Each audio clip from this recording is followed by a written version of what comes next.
स्वागत है आप सभी विद्यार्थियों का आपके अपने YouTube चैनल में। दोस्तों, आज हम लोग छत्तीसगढ़ करंट अफेयर 14 से 19 मार्च 2023 पर जो है वो चर्चा करेंगे। ठीक है, ये मोस्ट इम्पॉर्टेंट क्वेश्चन है जो पूछा जा सकता है। इसमें कोई भी अनर्गल बात या ऐसी कोई भी चीज़ पर चर्चा नहीं करेंगे जो हमारे एग्जाम से रिलेटेड ना हो। ठीक है, दूसरी चीज़ ये है कि आप ध्यान रखिएगा, बहुत सारे स्टूडेंट, चूंकि ऑफलाइन क्लासेस की बहुत सारी व्यस्तता होने के कारण बहुत सारे स्टूडेंट ये पूछ रहे थे, सर छत्तीसगढ़ के लिए जो छत्तीसगढ़ करंट अफेयर और जो नेशनल करंट अफेयर है छत्तीसगढ़ बेसिस पे, क्योंकि बहुत सारे जो यूट्यूब चैनल है जो इंडियन करंट अफेयर जो अटेंड करते हैं, वे ऐसे बहुत सारे जो है वो इंडियन करंट अफेयर्स में मटेरियल होता है जो हमारे छत्तीसगढ़ के लिए इंपॉर्टेंट होता ही नहीं है। तो हम क्या करेंगे, जो छत्तीसगढ़ के एग्जाम, जो कंपटीशन एग्जाम होते हैं, उनके लिए जो महत्वपूर्ण करंट अफेयर हैं उन पर जो है वो चर्चा करेंगे।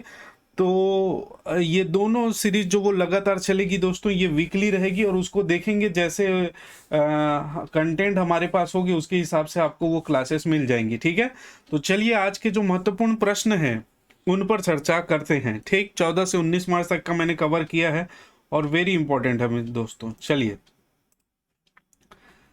पहला क्वेश्चन है, मुख्यमंत्री श्री भूपेश बघेल ने छत्तीसगढ़ मूर्तिकार चित्रकार संघ के तत्वाधान में आयोजित राष्ट्रीय अधिवेशन में किस प्रतिष्ठित दिव्यांग चित्रकार को 5 लाख रुपए की सहायता प्रदान करने की घोषणा की है? ठीक है, तो किस प्रतिष्ठित दिव्यांग को? तो ये आपके पास है दोस्तों, Deepak Yadav option A, B Aakarshi Kashyap, C Basant Sahu और डी मनोज साहू। तो ये हाल ही में मुख्यमंत्री जी जो छत्तीसगढ़ मूर्तिकार चित्रकार संघ के तत्वाधान में आयोजित राष्ट्रीय अधिवेशन में भाग लेने के लिए गए थे और वहां पर जो है वो प्रसिद्ध चित्रकार हैं दोस्तों। ठीक है, ये चित्रकार आप देख रहे हैं, इनको जो है वो 5 लाख रुपए की आर्थिक सहायता प्रदान की थी और इनका नाम है, सही आंसर हो जाएगा बसंत साहू। ठीक है, इनका नाम है श्री बसंत साहू जी। ठीक, ये दिव्यांग पत्रकार हैं और इनको 5 लाख रुपए की आर्थिक सहायता दी गई थी। और यहीं पर एक चीज और याद रखिएगा, यहीं पर जो इंपॉर्टेंट चीज है, छत्तीसगढ़ी कला दर्पण नामक पत्रिका का विमोचन भी किया मित्रों। छत्तीसगढ़ी कला दर्पण नामक पत्रिका का विमोचन भी किया है। ठीक है, तो पत्रिका का नाम भी याद रखेंगे, पूछा जा सकता है। चलिए, नेक्स्ट प्रश्न है, हाल ही में मुख्यमंत्री श्री भूपेश बघेल ने दोस्तों मांझिनगढ़ पर्यटन स्थल को जैव विविधता पार्क के रूप में जंगल सफारी की तर्ज पर विकसित करने की घोषणा की है। यह कौन से जिले में स्थित है? ठीक है, तो ये कांकेर में है, कोंडागांव में, धमतरी में है, जसपुर में है। तो ये आप सभी जानते हैं, मांझिनगढ़ जो है वो मित्रों कौन से गांव में है? कोंडागांव। हमारा जो राइट आंसर होगा कोंडागांव, केसकाल आप जानते ही हैं। और यहाँ पर झरना भी है, मांझिनगढ़ वाटरफॉल भी है। ठीक है, और ये गुफा भी है, आप जानते ही हैं।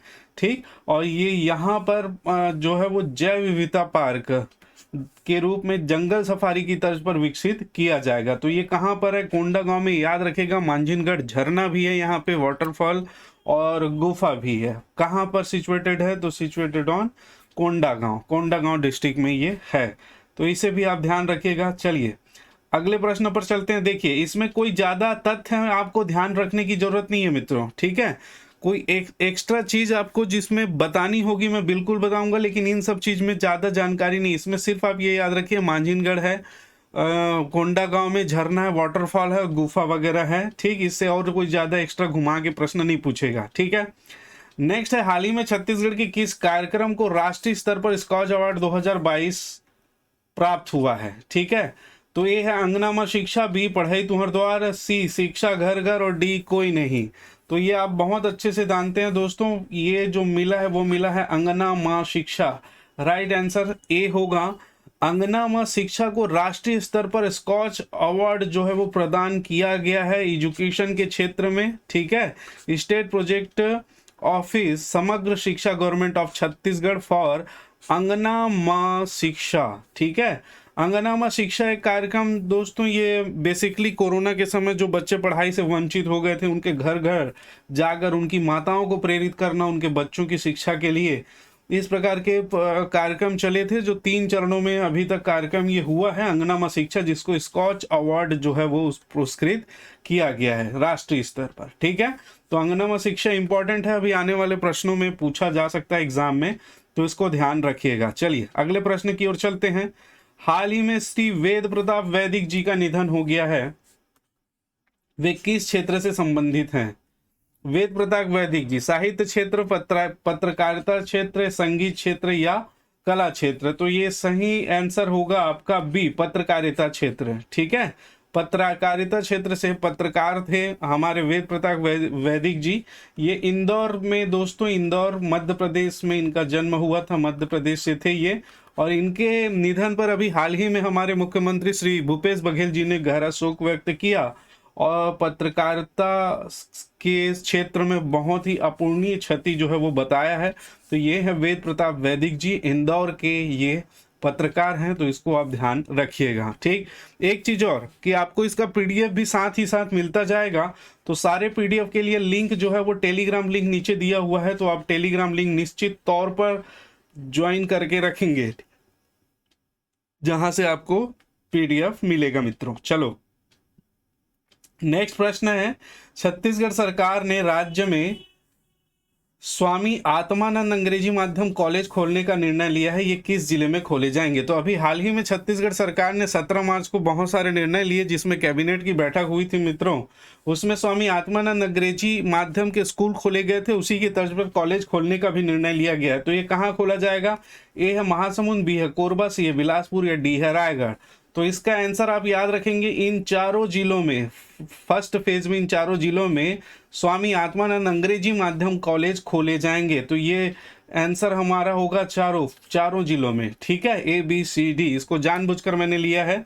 तो अंग्रेजी माध्यम के स्कूल के साथ साथ कॉलेज भी खोले जाएंगे। फर्स्ट फेज में महासमुंद, कोरबा और बिलासपुर, रायगढ़ में खोलने का निर्णय लिया गया है, तो इस बात को आप ध्यान रखिएगा। चलिए नेक्स्ट प्रश्न की ओर चलते हैं। हाल ही में मंत्रिपरिषद की बैठक में कॉमनवेल्थ गेम्स 2022 बर्मिंघम में सिल्वर मेडल प्राप्त कुमारी आकर्षी कश्यप दुर्ग को उप पुलिस अधीक्षक द्वितीय श्रेणी राजपत्रित पद पर नियुक्ति प्रदान करने का निर्णय लिया गया है, वे किस खेल से संबंधित हैं? ठीक है, तो ये किस खेल से हैं? क्रिकेट है, बैडमिंटन है, तीरंदाजी है, मुक्केबाजी है? तो आप सभी को बहुत अच्छे से पता है बैडमिंटन है दोस्तों। और इसको सिर्फ ये याद रखना है, अभी हाल ही में इनको जो है वो डीवाईएसपी उप पुलिस अधीक्षक द्वितीय पद राजपत्रित पद पर नियुक्ति प्रदान करने का मंत्रिपरिषद ने निर्णय लिया है। आप ये जानते हैं आकर्षी कश्यप को बहुत पहले से सक्रिय है, गोल्ड मेडल भी जीत चुकी है दोस्तों ये, है ना? तो इसको ध्यान रखिएगा, सिल्वर मेडल प्राप्त की थी अभी। और इन्हें जो है वो द्वितीय श्रेणी राजपत्रित क्लास 2 ऑफिसर बनाया जाएगा। ये दुर्ग से हैं आकर्षी कश्यप, बैडमिंटन के खिलाड़ी हैं। बहुत ढंग से याद रखेगा, बहुत बढ़िया प्रश्न यहाँ पर बन सकता है। चलिए आगे चलते हैं हम। हाँ, ये देखिए नेक्स्ट प्रश्न आपके सामने है। हाल ही में आईपीएल 2023 में जसपुर जिले के ग्राम तपकरा के युवा गेंदबाज, तपकरा दोस्तों आपको पता है, इंडियन सीजी जियोग्राफी पढ़े होंगे, स्नैक पार्क तपकरा, ठीक है, जशपुर। तो यहां से एक युवा तेज गेंदबाज 22 वर्षीय प्रशांत का चयन हुआ है। प्रशांत शाय नाम है मित्रों इसका। क्या नाम है? प्रशांत शाय का चयन हुआ है। वे किस टीम से खेलेंगे? ठीक है, तो आईपीएल में 2023 में इनका चयन हुआ है। ये तेज गेंदबाज हैं, गेंदबाज के रूप में इनका चयन हुआ है। तो ये किस टीम से खेलेंगे मित्रों? ऑप्शन ए है आपका Chennai super king, option B है आपका मुंबई इंडियन, ऑप्शन सी है सनराइजर हैदराबाद, या ऑप्शन डी है दिल्ली डेयर डेविल्स। तो किस टीम से खेलेंगे, किस टीम में इसका चयन हुआ है? तो बहुत ढंग से याद रखेंगे, ऑप्शन बी इसका राइट आंसर होगा। मुंबई इंडियन में तेज गेंदबाज के हैसियत से ये जो है वो खेलेंगे, तो इनका चयन हुआ है। ठीक, तो इसको आप ध्यान रखिएगा। चलिए नेक्स्ट प्रश्न, और आज का हमारा ये अंतिम प्रश्न होगा मित्रों। इस हफ्ते ज़्यादा करंट अफेयर्स नहीं थे, यही मोस्ट इंपॉर्टेंट थे, इसको आप बहुत ढंग से याद रखेंगे। छत्तीसगढ़ के किस जिले में राज्य का पहला जीवाश्म पार्क बनने जा रहा है? ठीक, तो आपको बहुत अच्छे से पता है, मैरीन फॉसिल 28 करोड़ साल पूर्व जो है वो फॉसिल्स यहाँ पर मिले हैं, और पहले ये कोरिया जिले में आता था और अभी जो है वो मनेन्द्रगढ़, भरतपुर और चिरमिरी जिले में है। यहाँ पर राज्य का पहला जीवाश्म पार्क और देश का 5वां जीवाश्म पार्क जो है वो बनने जा रहा है हमारा मनेन्द्रगढ़, भरतपुर, चिरमिरी में। ठीक है, तो इसको भी याद रखेंगे, कौन से जिले में है? मनेन्द्रगढ़, भरतपुर, चिरमिरी। तो ये था मित्रों एक हफ्ते के अंदर जो इम्पोर्टेंट, मोस्ट इम्पोर्टेंट जो करंट अफेयर थे उन पर हम लोगों ने चर्चा की है। ये हर वीक आएगा।